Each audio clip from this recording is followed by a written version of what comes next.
Welcome back to the Thai League Central podcast. I'm your host Gyan, and today I am joined by a very special guest.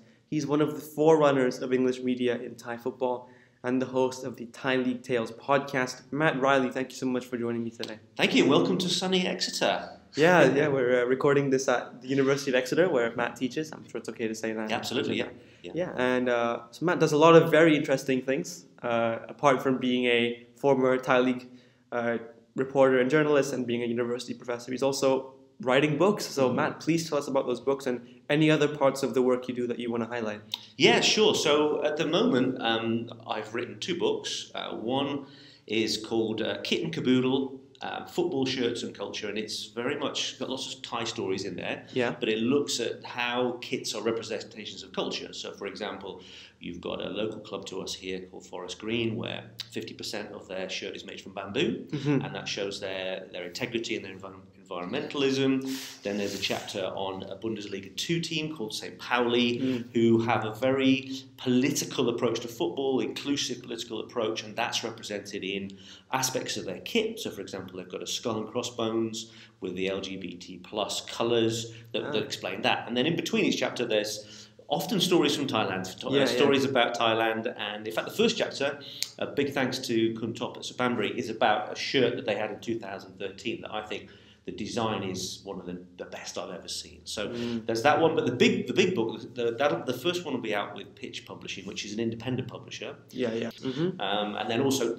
I work with Fair Game that we've discussed before, Fair Game UK. Maybe we can discuss that later. That's one of the questions. But here at Exeter, I'm really proud to be a trustee of the club. Yeah. So effectively, I own a tiny fraction of it because it's one of only two English clubs, English league clubs. Newport County is the other, but they're based in Wales. But they're the only two English trust clubs. So I give something each month. I'm a season ticket holder, and I also work with the club, and you and I are going to go down to the club later to sort my paperwork out for my job as an engagement officer. So my job is to promote the aspects of the club, and it's a great feeling to be connected to a club, especially like Exeter, who only survive by selling players like Ethan Ampadu, Ollie Watkins. They sold a player yesterday to the Championship club, Peterborough, for £1 million. And without that, they'd never survive. So it's really nice to do that, and I think you'll enjoy looking around the stadium later today. So lots of football, but this pays my bills here at the University of Exeter. I'd love to talk about all types of football, but our audience is here for Thai football. Yeah. So I'm going to go on to that with my next question. So prior to entering the crazy world of Thai football, did you have any sort of preconceived notions of it at all, and how did the reality compare to that? Yeah, well, not really. I mean, basically, I worked as head of public relations and marketing for Harrow School, which was in Don Mueang. So my local team was Mueang Thong United, plain old Mueang Thong at the time, before the SCG. Yeah. And so I just finished playing football in Thai football, Thai Casuals League with Scholesy, Paul Murphy. Yeah. and I had still, I wanted some interaction with football. So a friend of mine took me to Mueang Thong. At the time, there were three sections of it were just grass. There was only one stand, the kind of the oldest stand. And I could see that something was building. I went the first time, it was about 300 fans, and we used to go to away games, and you'd have three sets of supporters at a game, and then we'd borrow the drum of one team, then pass it on to another. And I could see something building as the stadium started to develop and fans started to come.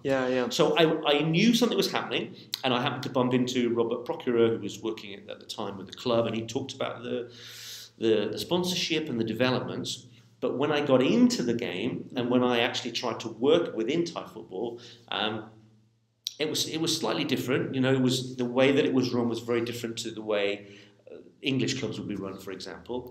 And it was quite an eye opener with things that I saw. But I really enjoyed it. I mean, I was able to kind of be there at a very early time when there was, it wasn't on TV. There was very little money around. The stadiums were often very poor. We used to go to, I think it was Rangsit University, and Bangkok United used to play there, and another team used to play there, and I think even a third team did. So it was getting into the Thai football was definitely an eye opener.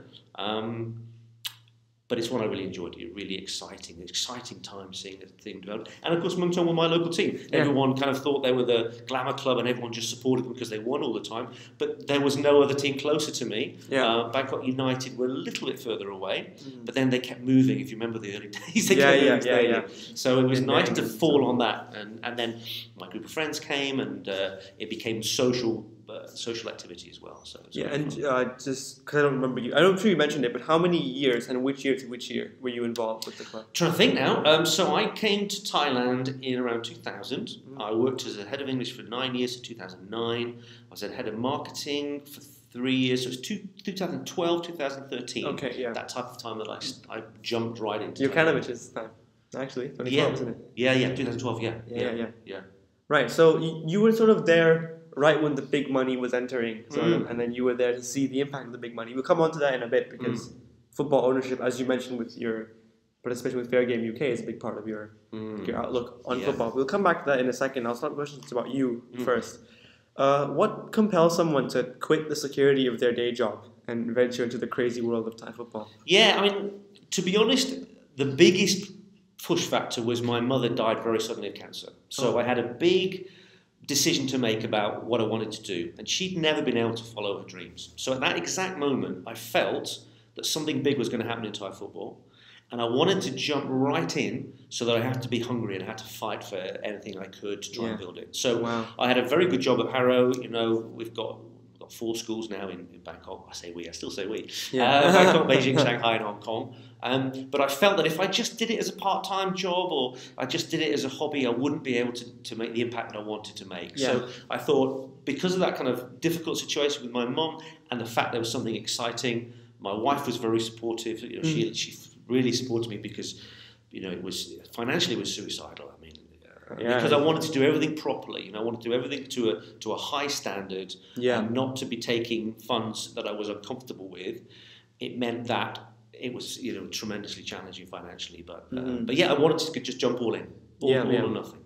Yeah, and it was often nothing at the beginning. Well, but the impact you made, I mean, I can say, sitting here running an independent English language website years after it, and the stories you tell about having to struggle for basic things like a press pass, like you certainly paved a road for us. So that Thank you. It's great to see what you've done. You know, again, it's hard to believe with what you do, even that press pass idea that, you know, we had to be almost threatening in the Thai office where in the Thai FA people would hide from us.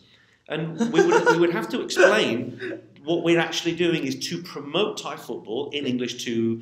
The whole idea was, you know, ASEAN. The idea, when I worked a little bit, I called it the full English at Muangthong. There was a series of YouTube videos I did. And the whole idea was ready for ASEAN, ready for the AEC. That's what I used to say at the end of every video. And talking in those days to the Thai FA, they'd say, well, you know, why do we want to be ready?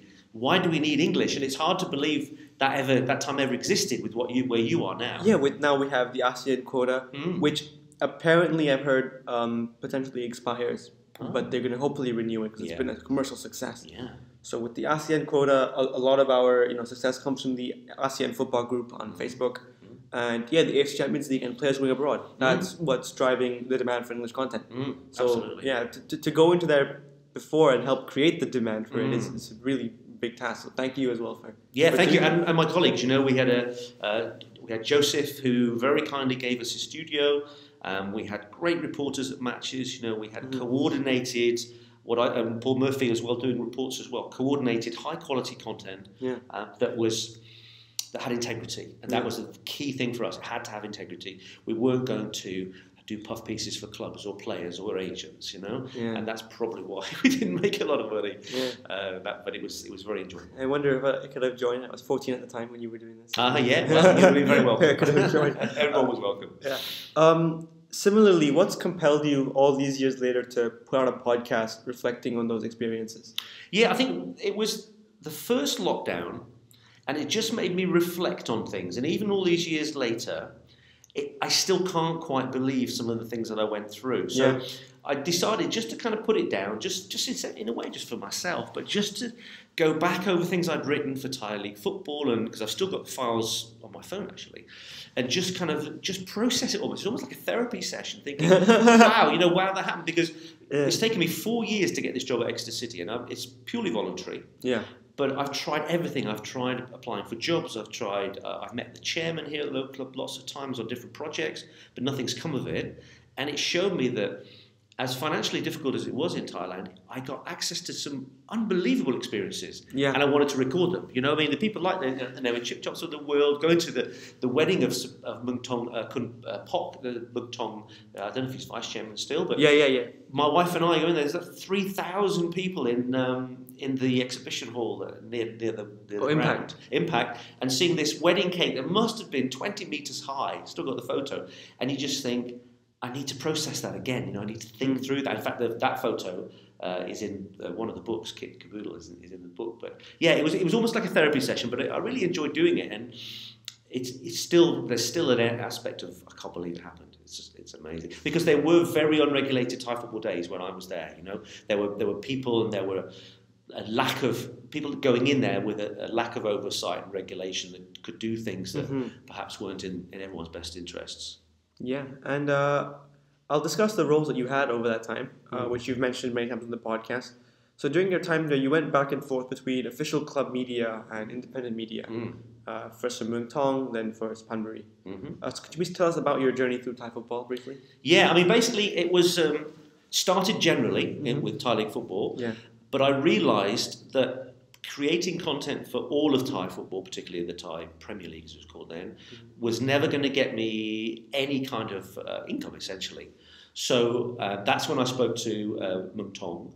So I moved from general football, which in a way I was kind of more comfortable with, to basically being a mouthpiece for the club. So, you know, to going from being positively critical about football, things that we saw, to I can't be critical, whatever I might see for my club, I have to be purely a mouthpiece for them. So that happened there, and then Top contacted me, and then I started working with Suphanburi for, a year or probably nearly 2 years actually before we left Thailand to go and live in Spain. So in a way, I felt a little bit hamstrung working for the clubs, but it meant that I was, you know, at the training on the club bus, flying around with the team, getting to know the players, really seeing how a club functions within, which I couldn't do before in the general Thai media. And then from there, you went to Suphanburi and did a similar. Yeah, that's right. Yeah, so I left Muang Thong to go to Suphanburi, and you know, Kuntop gave me amazing access, just incredible, really. Just another member of the squad in a way, you know, everything, going to pre-match meetings, going to Kuntop's office, doing tours with people, and he gave us access to him. So I brought Bangkok Patana to the stadium, I brought Harrow School to the stadium, seeing absolutely everything, and it was a great experience. I even had a club apartment in Suphanburi, and I had a driver taking me from Bangkok, and I'd stay there for 2 days a week. So it was an amazing experience. Amazing, but not that kind of journalistic approach that you guys have got now. During this time, going through all these different media roles, did you have a sort of underlying philosophy about the type of media you wanted to create?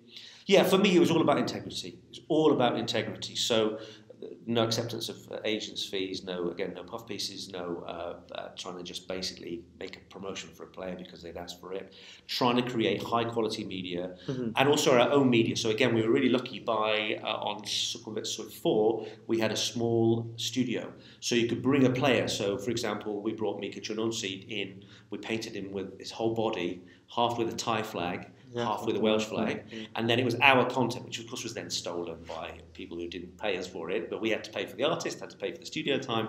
So it was all about integrity, and again, the idea of producing something to a high quality that you're proud of. So a detailed breakdown of a match, whatever may come of it, just something that you feel is a professional approach. And there definitely wasn't a market for that at the time, but at least I never felt I'd just written something just to try and beg a job from somebody, or just because I've been influenced by an agent, for example. Because they were starting to come in as well. When I started, there were no agents.